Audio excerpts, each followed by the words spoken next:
صحافی ہیں، جو ڈاکٹرز ہیں، جو امدادی کارکن ہیں بین الاقوامی اداروں کے، اب تو وہ خود اور ان کے خاندان بھی بھوک سے اتنے زیادہ متاثر ہیں کہ ان سے جو کام انجام انہوں نے دینا وہ ان سے ہو نہیں پا رہا. تو اتنا یہ شدید اب بحران وہاں پہ ہوتا چلا جا رہا ہے.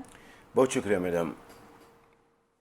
ہمارے بڑوں نے بہت عجیب سا محاورہ سکھایا اور ہم بچپن سے یہ سنتے آ رہے ہیں کہ جی کوئی بھوک سے نہیں مرتا یا کوئی بھوکا نہیں سوتا ہے.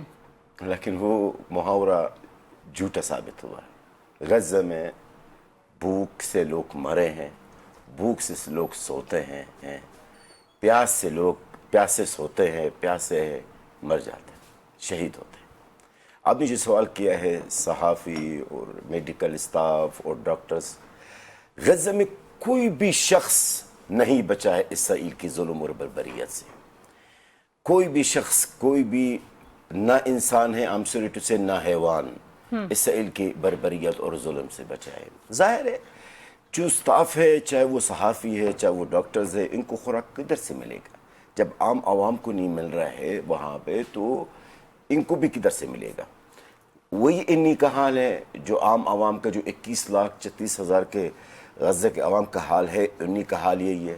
آج مؤرخہ 26 جولائی 2025، آج کی تاریخ میں ابھی تک آپ میرے خیال میں آپ کے پاس فگرز آئی یا نہیں ہے، آئی ڈونٹ نو، 11 لوگ تو شہید ہوئے بھوک پیاس سے، وہ بھی 10 سال کی عمر کی کم ہے. تو اسرائیل نے جو کیا ہے محترمہ، اسرائیل نے صرف جس طرح آپ نے فرمایا نا صحافی ڈاکٹر، اسرائیل کا ٹارگٹ پورا غزہ کو، صحافی ہو، ڈاکٹرز ہو، سویلینز ہو، ہسپتالز ہو، ہر چیز ہے. ان کا باقاعدہ ایک کلیئر بیان ہے، پرسوں کی بات ہے. اسموٹرچ نے کیا کہا؟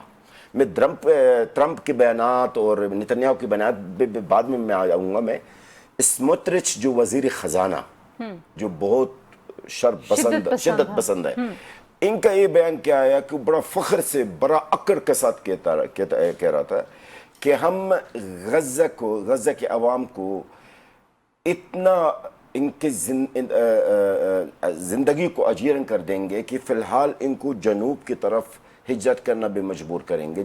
مطلب جنوب مطلب رفح کا مقصد مصر کا جو بارڈر ہے، اور وہاں پہ یعنی رفح کے اندر ان کو ہر چیز سے محروم کریں گے، ان کا قتل عام کریں گے. مجھے سمجھ میں نہیں آ رہا ان کے اندر اتنی جرت ہے کہ دنیا کا سامنے اون کیمرہ کہہ رہا ہے کہ ان کی قتل عام کر کے خود ہجرت کرنا بھی مجبور ہوں گے. اور انہوں نے کہا کہ 3 ممالک، حالانکہ نام نہیں لیا اس نے، 3 ممالک جو ہے وہ فلسطینیوں کو وہاں پر ہجرت کروائیں گے. تو محترمہ یہ ہے صورتحال آپ کے سامنے. یقین کریں ابھی ناقابل غزہ کا حالات اس وقت ناقابل بیان ہے.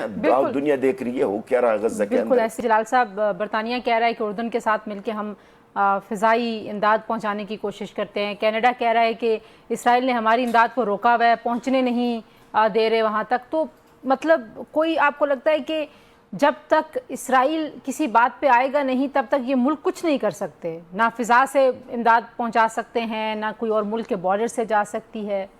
دیکھیے مختصراً، جب تک نتنیاہو یہ جو ناجائز ریاست کا دہشت گرد وزیر اعظم ہے، جب تک یہ نہیں چاہے گا، اور اس کے ساتھ یہ ڈونلڈ ٹرمپ جو امن کا چیمپئن بن کے آیا ہے، جب تک وہ نہیں چاہیں گے کچھ نہیں ہوگا. بیانات اسے ہونا کچھ ہونے والا نہیں ہے. فرانس کی طرف سے آپ نے جب ذکر کیا کہ جی فرانس فلسطین کو تسلیم کریں گے اگلے سپتمبر میں، انہوں نے بھی اپریل میں بھی انہوں نے کہا کہ ہم جون میں کر لیں گے. برطانیہ میں آوازیں اٹھ رہی ہے فلسطین کے لیے، کینیڈا میں آوازیں اٹھ رہی ہے. جی آپ کس کی بات کر رہی ہیں؟ آپ بڑے ممالک ہیں. آپ کو پتہ فرانس کیا ہے؟ فرانس ایک J7 کا ایک مستقر رکن ہے اقوام متحدہ میں. تو اگر فرانس کو اگر فرانس کو، برطانیہ کو، کینیڈا کو، ان ممالک کو واقعی میں ہمدردی ہے، غزہ کے ساتھ ہے، تو چلو اسٹیٹ کو تسلیم کرنا تو بات کی بات ہے. فی الحال خوراک تو پہنچا سکتے ہیں نا. فی الحال ایسا دباؤ تو ڈالے کہ ہمارے بہن بھائی ہیں, ہمارے جو بچے ہیں غزہ کے اندر بھوک سے مر رہے ہیں, ان کو تو پہنچا دے. ریاست فلسطین کو آزاد ریاست تسلیم کرنا تو یہ بات کی بات ہے, ابھی ہم اس کے بارے میں بات ہی نہیں کریں گے. وہ اس لیے نہیں باتیں کریں گے اس لیے کہ 148 آلریڈی 148 ممالک جنہوں نے اس فلسطین کو ریاست تسلیم کی ہے. فائدہ کچھ بھی نہیں ہے, امنی طور پہ تو فلسطین آزاد تو ہے نہیں ہے, نہ کوئی ایسی بات ہے. لیکن ابھی اس وقت یہ جو ممالک بڑے بڑے, میرا ذاتی رائے ہے اور میرے غزہ کے عوام کی بھی رائے یہی ہے کہ جی آپ تسلیم کر رہے بعد میں کر لے, آپ بیانات دے رہے بعد میں دے دیں, لیکن ابھی فی الحال آپ اپنا اصل رسوخ استعمال کر کے آپ غزہ کو تو خوراک تو پہنچا دو, پانی خوراک کھانا پینا تو پہنچا دیں جب آپ اتنا ہمدرد بنتے ہیں. آخر میں آپ کو ایک بات بتاؤں, یہ جتنی بھی ممالک کا آپ ذکر کر رہے ہیں, جب تک وہ اب میں جو باب ہے یہ ایک صحافی نے ان کا نام مرشد رکھا ہے, جب تک ٹرمپ اور نتنیاہو ایگری نہیں ہوں گے کچھ ہونے والا نہیں ہے. ظاہری بات ہے سچویشن بہت خراب ہے, مطلب کوئی اس بات سے کوئی بھی نگیٹ نہیں کر رہا اس بات کو کہ سچویشن جو ہے وہ خراب نہیں ہے غزہ میں, لیکن مطلب بس بے بسی ہے.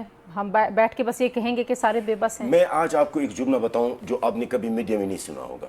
میں آپ کو ایک بات بتاؤں, یہ شاید سن کے آپ حیران ہو جائیں گے. اول تو سب سے پہلے تو نہ اسرائیل کو نہ ٹرمپ کو یہ جو بہانہ بنا رہے ہیں نا یرغمالیوں کی, جنگ بند کریں گے یرغمالی, یہ یقین کریں یہ سب جھوٹا ڈرامہ ہے, سب ڈرامہ ہے. میں آج آپ سے ایک سوال کرنا چاہتا ہوں, اگر واقعی میں اسرائیل کو اپنا یرغمالیوں کا فکر ہے تو یہ ہے سنوار کو شہید کیوں کیا؟ آپ کہیں گے کہ اس سے کیا تعلق ہے. میں ابھی آپ کو بتاتا ہوں. یہ ہے سنوار کی نشاندہی ہوئی تھی جب یہ سنوار ایک گھر میں تھا, ایک تباہ شدہ گھر کے اندر بیٹھا ہوا تھا کرسی پہ, تو اس وقت وہ زندہ تھا اور ان کو پتا تھا. یہ سب جھوٹا پروپیگنڈا کہ اسرائیل کو بعد میں پتا چلا. آپ نے یہ سنوار کو شہید کیوں کیا ہے؟